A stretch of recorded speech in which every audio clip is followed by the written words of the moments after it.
Sophie rentra chez elle ce soir-là, le cœur battant, après avoir surpris sa sœur Marie en train d'embrasser passionnément Élise, la gérante du café où elle se retrouvait souvent. Ce baiser, volé dans l'ombre d'une ruelle parisienne, n'était pas seulement une trahison envers le fiancé de Marie, mais il réveilla en Sophie un tourbillon de sentiments qu'elle avait enfouis depuis des années, une attirance irrésistible pour Élise, qui la fit douter de tout ce qu'elle croyait savoir sur elle-même. Au lieu de confronter sa sœur, Sophie choisit le silence. Un choix qui allait plonger leur vie dans un chaos inattendu. À Paris, dans le quartier animé de Montmartre, la vie de Sophie avait toujours été rythmée par les habitudes familiales. À 25 ans, elle travaillait comme assistante dans une petite galerie d'art, un emploi qui lui permettait de rêver à une existence plus libre, loin des attentes de ses parents conservateurs.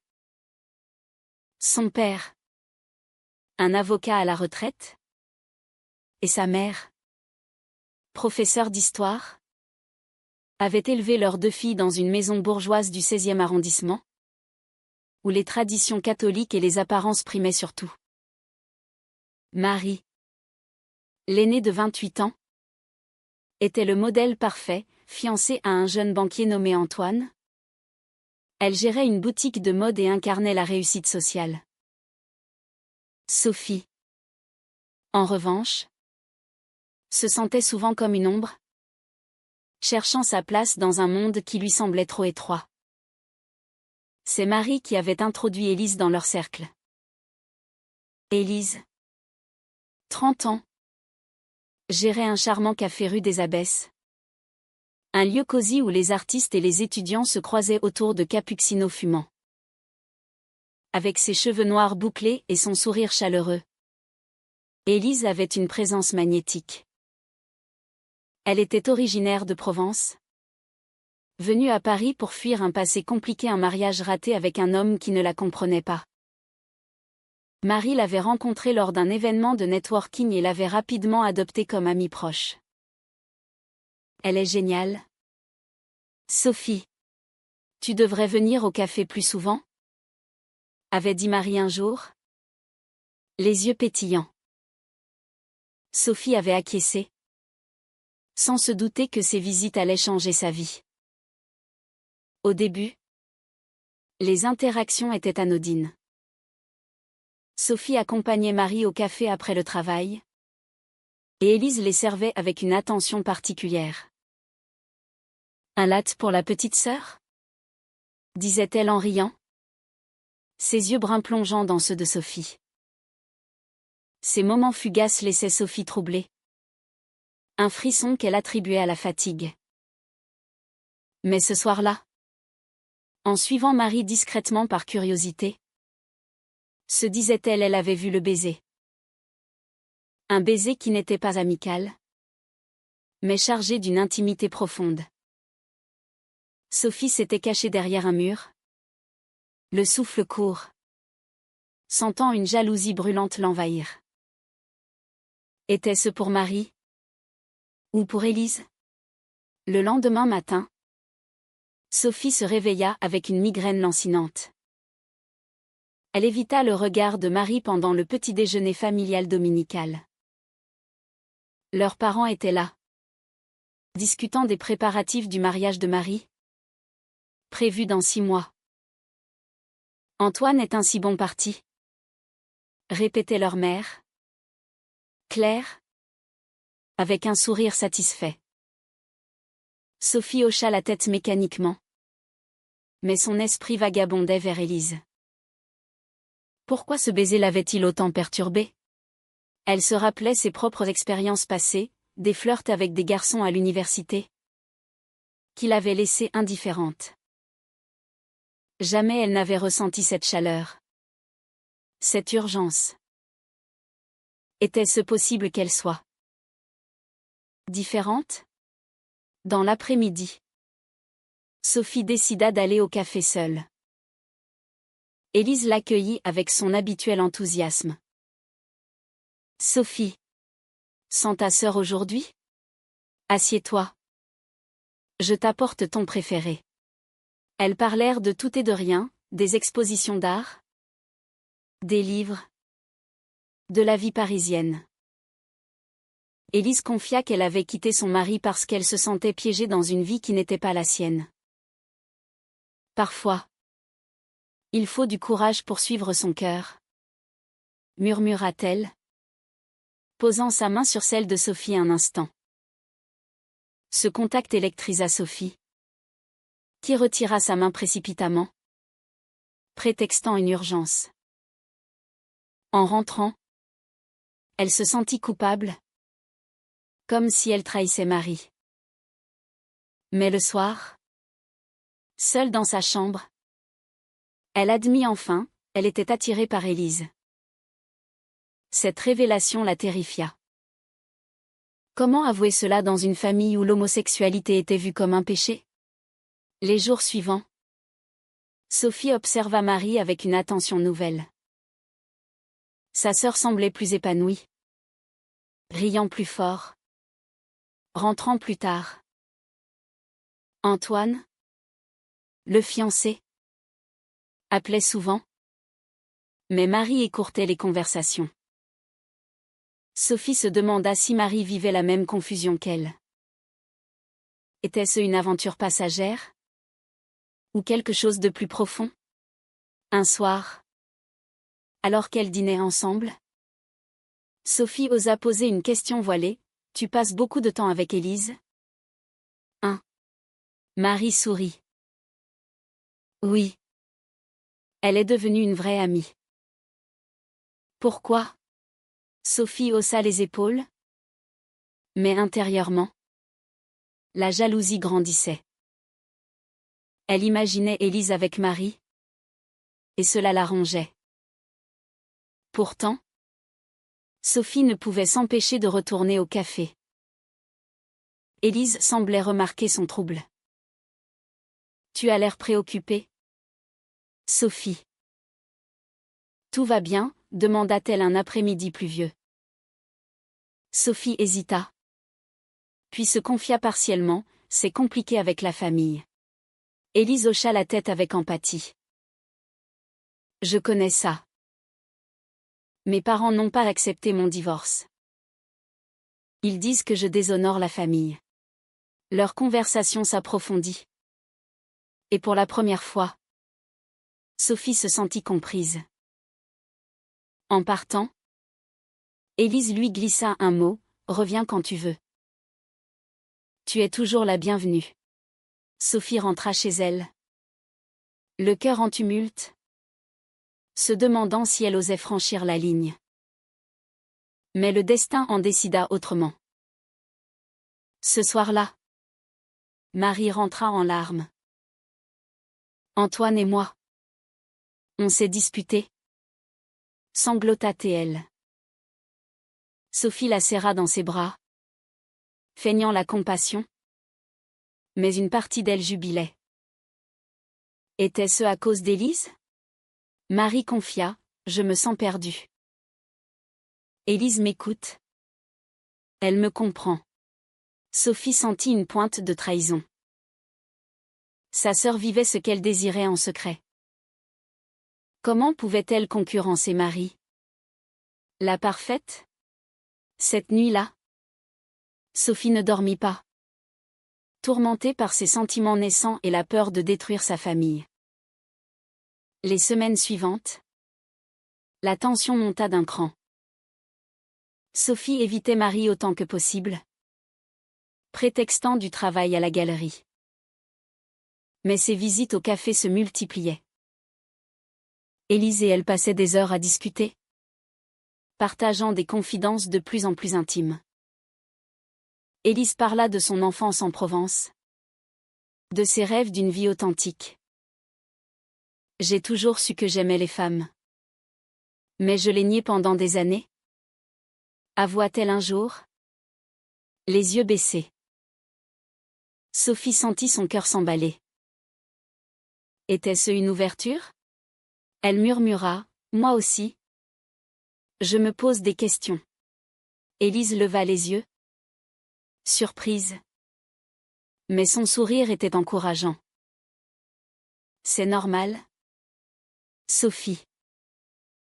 Prends ton temps. Pourtant, la culpabilité rongeait Sophie. Marie était sa sœur. Son pilier. Comment pouvait-elle désirer la même femme? Un soir, lors d'un dîner familial, leur père, Jacques, lança une remarque acerbe sur un article de journal traitant du mariage pour tous. C'est contre nature. La famille traditionnelle est en danger? Tonna-t-il. Claire acquiesça. Et Marie resta silencieuse, évitant le regard de Sophie. Celle-ci bouillonnait intérieurement. Était-ce pour cela que Marie cachait sa relation avec Élise? Sophie quitta la table tôt, prétextant une migraine. Le lendemain, elle confronta Marie subtilement. Tu sembles distante avec Antoine. C'est à cause d'Élise? Marie pâlit. Qu'est-ce que tu insinues? Sophie insista, je vous ai vu. Dans la ruelle. Marie éclata en sanglots. C'était une erreur. Je l'aime. Mais je ne peux pas. Antoine? Le mariage. Papa et maman ne comprendraient jamais. Sophie sentit une vague de compassion, mêlée à de la colère. Et moi? Tu penses à ce que je ressens? Marie la regarda, confuse. Toi? Qu'est-ce que tu as à voir là-dedans? Sophie ravala ses mots, ne révélant pas son secret. Mais la situation dégénéra rapidement. Antoine? Suspicieux? Suivit Marie un soir et les surprit ensemble au café. Après la fermeture. Il fit une scène, accusant Marie d'infidélité. C'est avec une femme? Tu te moques de moi, hurla-t-il. Marie, paniquée, nia tout, affirmant qu'Élise n'était qu'une amie. Élise, blessée, quitta les lieux en silence. Sophie, qui avait suivi de loin, vit toute la scène. Elle courut après Élise. Attends. Ce n'est pas ta faute. Élise se tourna, les larmes aux yeux. Je pensais que Marie était prête. Mais elle a peur. Sophie posa une main sur son épaule. Moi? Je n'ai pas peur. Les mots étaient sortis tout seuls. Élise la regarda intensément. Et pour la première fois, elles s'embrassèrent. Un baiser doux, chargé d'émotions, qui scella leur destin. Dès lors, Sophie et Élise commencèrent une relation secrète. Elles se voyaient en cachette, dans des parcs ou des cafés discrets. Sophie se sentait vivante comme jamais. Mais la culpabilité envers Marie la hantait. Qu'est-ce qu'on fait pour ta sœur? Demanda Élise un jour.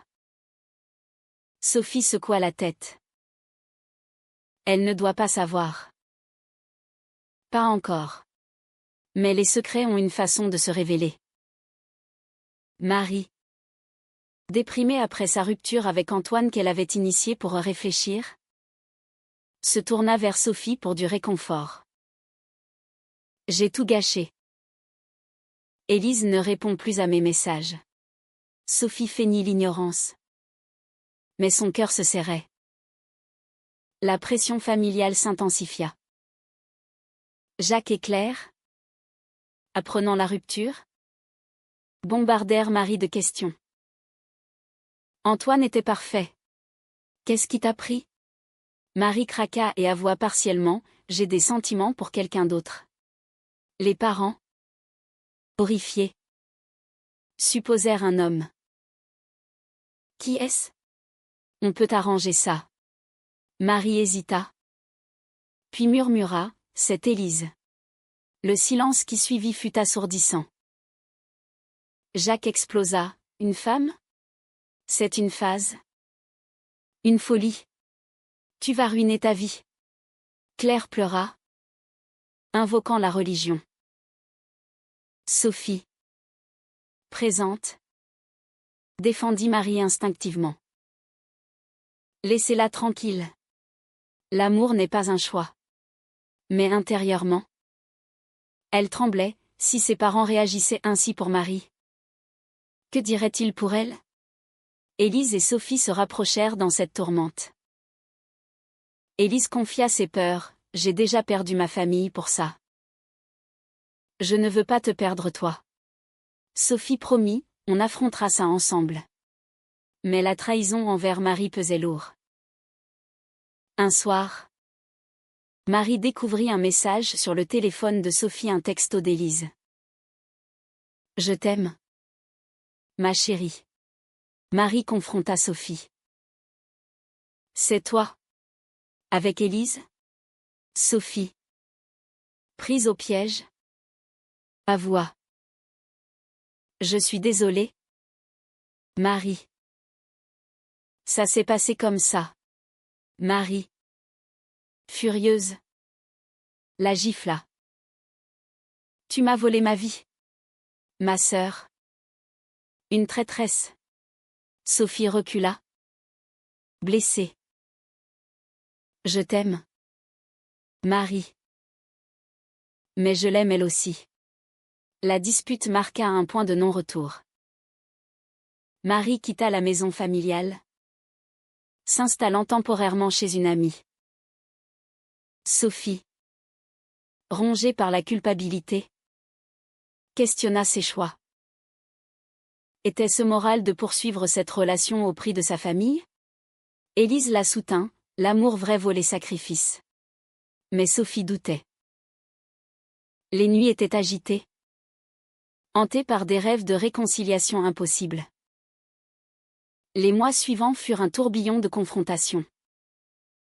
Sophie et Élise officialisèrent leur relation, mais en secret vis-à-vis de la famille. Elles emménagèrent ensemble dans un petit appartement à Belleville, loin du regard des parents.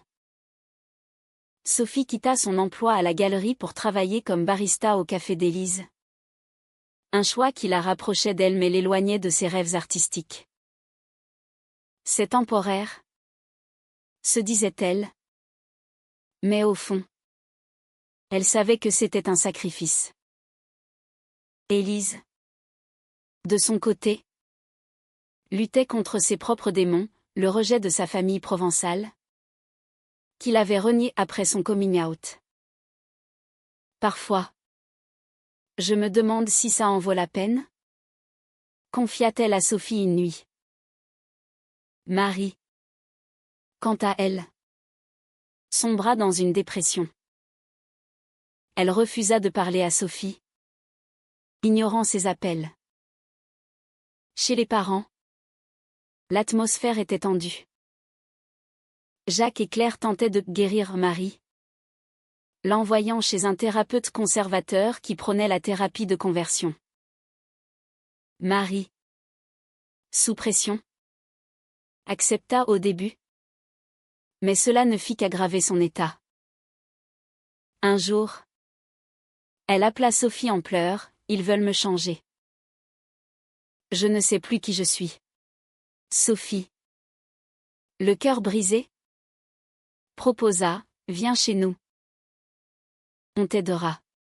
Mais Marie raccrocha, hurlant, chez vous? Avec la femme que j'aimais? La société parisienne, malgré sa réputation libérale, n'était pas exempte de préjugés.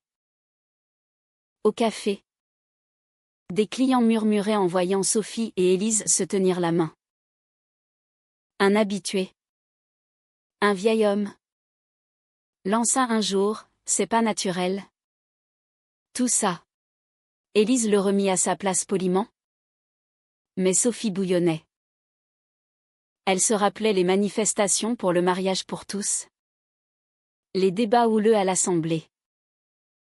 On a gagné la loi. Mais pas les cœurs, dit-elle à Élise. Celle-ci hocha la tête. C'est pour ça qu'on doit être forte. Pourtant, un événement inattendu força une confrontation. Claire, la mère, découvrit l'adresse de Sophie et débarqua à l'appartement. Où est Marie? Elle ne répond plus. Sophie, surprise, l'invita à entrer. Élise prépara du thé. Tendu. Claire observa les lieux, notant les photos d'elles deux. C'est quoi? Ça? Toi aussi? Sophie inspira profondément. Oui. Maman. J'aime Élise. Claire pâlit. C'est contagieux? Vous détruisez notre famille. Elle partit en claquant la porte, promettant d'en parler à Jacques. Le soir même, Jacques appela Sophie. Tu rentres à la maison. On va arranger ça. Sophie refusa. Je suis heureuse comme ça. Jacques hurla. Heureuse? Tu vas finir seule. Rejetée par tous. Sophie raccrocha. Tremblante. Élise la serra dans ses bras. On s'en sortira. Mais Sophie doutait. Était-ce égoïste de choisir l'amour au détriment de sa famille? Elle pensa à Marie, perdue dans ce chaos. Quelques jours plus tard, Marie réapparut. Elle sonna à la porte de l'appartement, les yeux rougis. Je dois parler. Sophie la fit entrer. Élise s'éclipsa discrètement. Marie s'assit, épuisée. J'ai quitté la thérapie. C'est pas moi qu'il faut changer. Sophie hocha la tête. Je suis fière de toi. Mais Marie poursuivit, pourtant. Je te hais pour ce que tu as fait. Élise était à moi. Sophie rétorqua, l'amour n'appartient à personne. Elle m'a choisi. Marie pleura. Et moi? J'ai tout perdu. Elles parlèrent des heures, déversant frustration et regret. Pour la première fois, elles se comprirent vraiment. Marie avoua, j'étais confuse. Peut-être que je n'étais pas prête. Sophie confia, moi non plus. Au début. Cette conversation marqua un tournant. Marie décida de s'éloigner temporairement, voyageant en Italie pour se retrouver. J'ai besoin d'espace, dit-elle. Sophie accepta, soulagée mais triste. Avec Élise, elles affrontèrent les parents ensemble. Lors d'un déjeuner tendu, Sophie déclara, acceptez-nous ou perdez-nous. Jacques grommela. Claire pleura. Mais ils ne coupèrent pas les ponts. C'était un début fragile. Cependant, les défis persistèrent. Au café, un concurrent homophobe lança une campagne de diffamation en ligne, accusant Élise de promouvoir un mode de vie déviant. Les clients diminuaient. Sophie proposa des idées, organiser des événements LGBT-friendly. On transforme ça en force. Élise hésita, craignant plus de backlash, mais accepta. L'événement attira une foule solidaire, renforçant leurs liens. Pourtant, Sophie payait le prix. Ses amis d'université s'éloignèrent, certains par malaise. Elle se sentait isolée, questionnant si l'amour valait tant de pertes. Élise la rassurait, On construit notre propre famille. Mais un soir, après une dispute sur l'avenir, Élise voulait des enfants. Sophie n'était pas sûre. Sophie craqua. Peut-être qu'on a fait une erreur. Élise, blessée, répondit, l'erreur serait d'abandonner. La crise culmina lors d'un retour inattendu de Marie. Après 3 mois en Italie, elle revint à Paris, transformée. J'ai compris qui je suis, annonça-t-elle lors d'une réunion familiale. Devant Jacques et Claire, elle déclara, j'aime les femmes. Et je ne changerai pas. Les parents, choqués, tentèrent de la raisonner. Mais Marie tint bon. Si vous m'aimez, acceptez-moi. Sophie, présente avec Élise, soutint sa sœur. On est ensemble là-dedans. Pour la première fois, les sœurs s'unirent contre les préjugés familiaux. Jacques, après une longue réflexion, murmura, je ne comprends pas. Mais je ne veux pas vous perdre. Claire, plus lentement, commença à accepter. Mais la paix fut de courte durée. Élise reçut une lettre de son ex-mari, réclamant une part du café, un legs de leur mariage. Il veut me punir pour mon orientation, expliqua-t-elle. Sophie, furieuse, engagea un avocat. Le procès s'annonçait ardu, drainant leurs économies. C'est le prix de la liberté, dit Élise. Mais Sophie voyait la fatigue dans ses yeux. Elle se demanda si leur relation survivrait à tant d'épreuves. Au milieu de cela, Sophie affronta ses propres doutes moraux. Était-il juste d'avoir volé Élise à Marie? Lors d'une thérapie qu'elle avait commencée, elle explora ses sentiments. J'ai trahi ma sœur pour mon bonheur, admit-elle. Le thérapeute répondit, l'amour n'est pas une trahison si c'est authentique. Mais Sophie n'était pas convaincue. Elle confronta Élise, et si Marie était la bonne pour toi? Élise secoua la tête. C'était toi depuis le début. Marie était une amie confuse. Marie, de son côté, commença une nouvelle relation avec une collègue, Léa. Elle me comprend sans drame, confia-t-elle à Sophie lors d'un café réconciliateur. Les sœurs reconstruisirent leurs liens, parlant ouvertement de leurs expériences. J'étais jalouse. Mais maintenant je vois que tu es heureuse, dit Marie. Sophie sourit, toi aussi.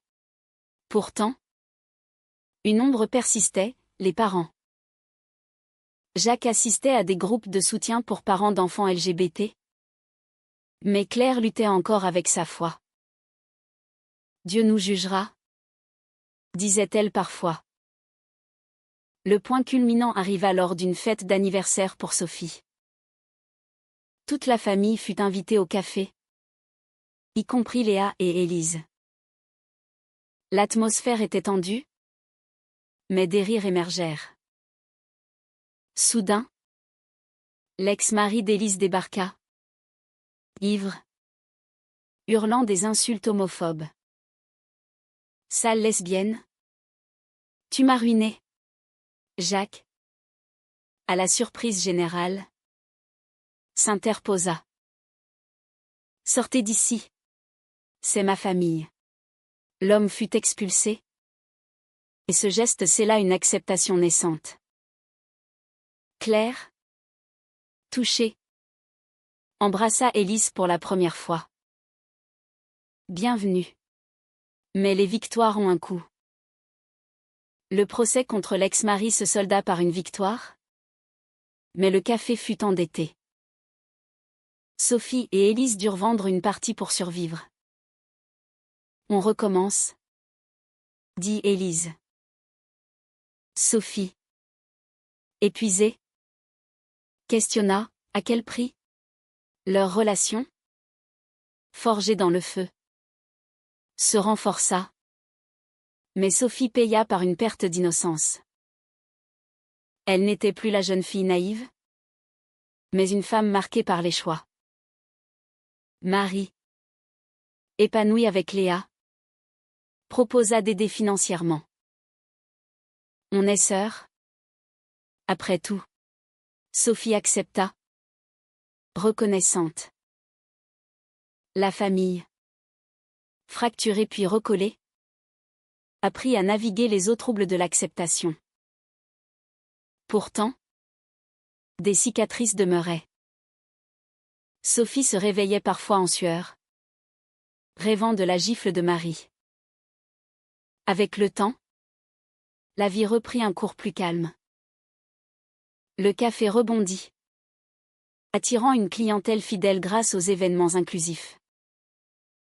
Sophie reprit ses pinceaux, exposant ses toiles inspirées de son parcours. L'art guérit, disait-elle. Élise, fière, la soutenait inconditionnellement. Leur amour, testé par le feu, devint un refuge. Mais Sophie n'oubliait pas les leçons, chaque choix a un prix. Et la société, malgré les progrès, impose encore ses chaînes. Marie et Léa s'installèrent ensemble, et la famille organisa des dîners où les rires couvraient les anciens silences.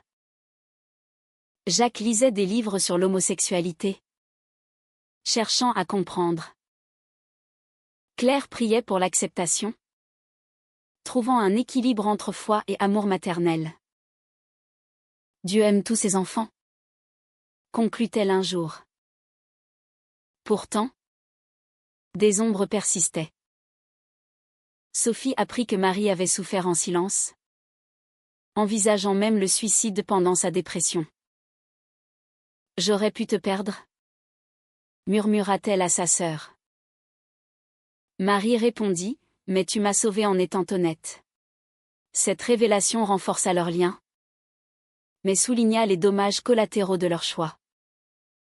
Élise, de son côté, renoua avec sa famille provençale. Une visite émouvante aboutit à une réconciliation partielle. Ils acceptent Sophie, confia-t-elle. Sophie sourit. Mais intérieurement, elle pesait le coup, des amis perdus, une carrière ralentie, une innocence brisée. Était-ce juste? Un soir, lors d'une promenade le long de la Seine, Sophie et Élise réfléchirent à l'avenir. On a payé cher. Mais on est libre, dit Élise. Sophie hocha la tête. Oui. Mais à quel point la liberté excuse-t-elle la douleur infligée? Elles marchèrent en silence, main dans la main, symbole d'une victoire aigre-douce. La vie continua, avec ses hauts et ses bas. Sophie écrivit un journal, capturant les tourments intérieurs, les confrontations, les trahisons et les éveils. L'amour n'est pas un conte de fées, nota-t-elle. C'est une bataille. À la fin, alors que la famille se réunissait pour Noël, Sophie observa les visages autour de la table, Marie rayonnante avec Léa, Élise à ses côtés, les parents apaisés. Pourtant, une question la hantait, écho de tous les débats moraux traversés. Était-il moral de poursuivre son bonheur au prix de la souffrance d'autrui?